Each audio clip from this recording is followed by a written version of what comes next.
ये है कभी तो ही दिल्ली में एक तरह का माहौल खराब करने की कोशिश हो रही है। दिल्ली में देखा जो कुछ हुआ वो अच्छा नहीं हुआ, मगर मेरी शिकायत यह है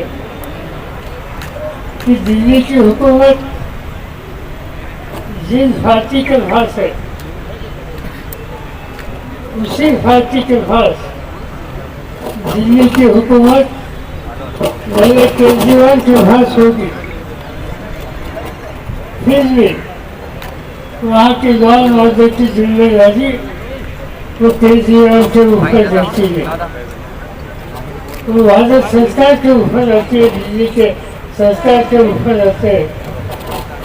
और ये जिम्मेदारी उनके होने के बाद भी आज से हमने देखा कि दिल्ली शहर में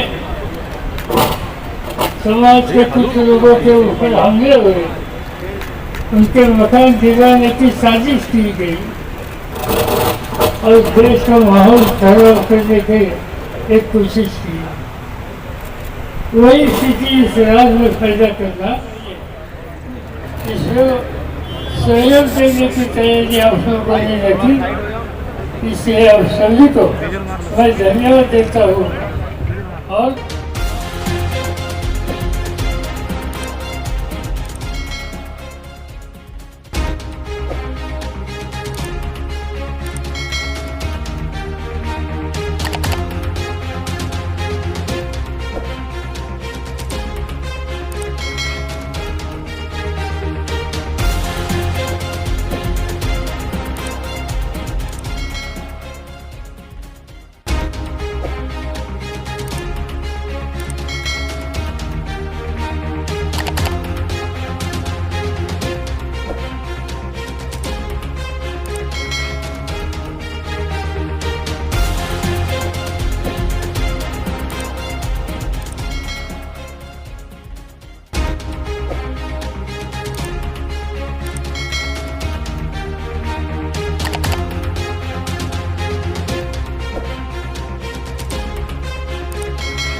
हिंदुस्तान में सेकुलरिज्म को मानने वाले अगर सबसे कोई बड़े और आला नेता हैं तो वो शरद पवार हैं। और इसीलिए पवार साहब ने हमेशा यही कहा है कि सबको साथ में जोड़ के सबका हमको साथ में विकास करना चाहिए।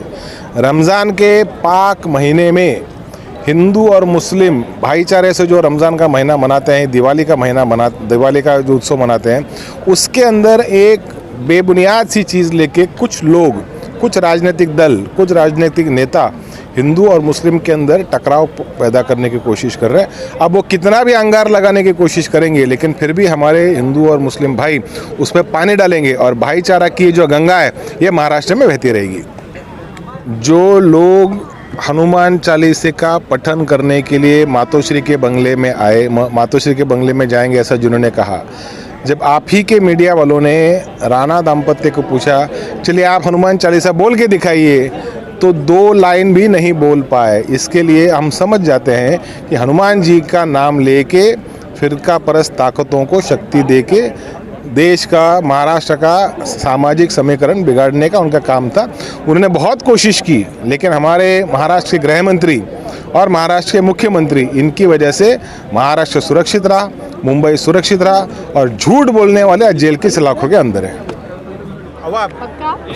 Advocate Suresh R Jadhav Patil, former member of parliament और at present NCP vice president Maharashtra. आज जो यहाँ हमारे पार्टी सुप्रीमो आदरणीय शरद पवार साहब जो नेशनल एनसीपी कांग्रेस पार्टी है, ये जो इफ्तार पार्टी का जो आयोजन किया है, मुझे बहुत खुशी हुई, क्योंकि आज के हालात देखते हुए जो महाराष्ट्र के हालात है, जो हिंदुस्तान के हालात है, और हमारे हिंदुस्तान में, हमारे भारत में, हमारे महाराष्ट्र में एक ही ऐसा नेता है माननीय शरद पवार जी, वो सब नेशन को और महाराष्ट्र को बंद के रखेंगे। ये पाक का महीना, रमज़ान महीना चल रहा है। आज का इफ्तार का जो आयोजन किया हमारे पार्टी ने पवार साहब के माध्यम से, मैं नेशनल कांग्रेस पार्टी का एनसीपी का वाइस प्रेसिडेंट के नाते से ये जो आज इफ्तार पार्टी में आया, मैं हमारे दोस्त हबीब फकी, उन्होंने मुझे लाया, ये मौका इससे मुझे मिला, और यहाँ का माहौल मैंने देखा, यहाँ का जो आपस में जो भाईचारा देखा, अमन देखा, तो शांति दिखी। अब ये संदेश पूरे महाराष्ट्र में जाए, पूरे हिंदुस्तान में जाए, और आजकल जो माहौल बिगाड़ने के चक्कर में जो लोग हैं, उसको भी ये आज का इफ्तार पढ़ने का सबक मिलेगा, ऐसा मेरा कहना है। नहीं, सबसे पहले तो मैं अल्लाह का शुक्र अदा करता हूँ कि 2 साल के बाद कोविड-19 का 2 साल का अरसा गुजरा। 2 साल से पिछले 2 साल कबल हर साल Sharad Pawar, honourable national president Sharad Pawar साहब अफ्तार पार्टी जो है मुनाकिद करते हैं, ऑर्गेनाइज़ करते हैं। तो अल्हम्दुलिल्लाह इस साल जो है शरद पवार साहब की दावत पे पूरे महाराष्ट्र से, मुंबई और महाराष्ट्र से एनसीपी के तमाम कारकुनान, लीडरान पार्टिसिपेट किए। अब पवार साहब जो है वो, उनकी जो आइडियोलॉजी है वो सेक्युलरिज़म की आइडियोलॉजी है। उनकी विचारधारा मतलब इतनी महान है, जो विचारधारा हृदय सम्राट जो है शिवाजी महाराज की थी, महात्मा गांधी की थी, बाबा साहेब अम्बेडकर की थी, मौलाना आज़ाद की थी, वो विचारधारा को, जवाहरलाल नेहरू की थी, वो विचारधारा को पवार साहब लेके चल रहे हैं। और उन्होंने एक बहुत बड़ा मैसेज दिया आज कि आज जो है देश का माहौल एक अजीबोगरीब तरफ जा रहा है। कहीं मजहबी जो जज्बात है वो भड़काए जा रहे हैं, और कोई ना कोई लीडरान को यूज़ किया जा रहा है। जैसा कि आप सभी जानते हैं कि हनुमान चालीसा और अजान को लेके मसाइल चल रहे पूरे हिंदुस्तान में। कहीं ना कहीं इस पे जाके रोक लगनी चाहिए। किसी को किसी की मज़हब में इंटरफेयर करने का विरोध नहीं। हर आदमी, हर संविधान में सबको प्रावधान है कि हर कोई अपना मज़हब, हिंदुस्तान की तहज़ीब इतनी अच्छी है कि हर कोई अपना मज़हब आसानी से निभा सकता है और उसका पालन कर सकता है। तो पवार साहब ने इफ्तार के मौके पे पूरे हिंदुस्तान और पूरे मुसलमानों की मुबारकबाद दी, आने वाली ईद की भी मुबारकबाद दी, और मैसेज दिया कि हम सबको इन हालात में जो है वो मिलजुल कर रहना चाहिए, और एक दूसरे के साथ जो ब्रिज बन रहा है उसको कहीं ना कहीं ब्रिज को ख़त्म करना चाहिए। हिंदू मुस्लिम एक प्लेटफॉर्म पर आकर हिंदुस्तान को, बेहतर हिंदुस्तान को और शानदार हिंदुस्तान को बनाना चाहिए। यही आदरणीय शरद पवार साहब का मैसेज था। आज के इस प्रोग्राम को नई मुंबई और महाराष्ट्र के माइनॉरिटी डिपार्टमेंट ने ऑर्गेनाइज़ किया। मैं इन सबको मुबारकबाद देता हूं, और सभी उसमें जितने हमारे लीडरान थे, आदरणीय सुप्रिया सुले, ऑनरेबल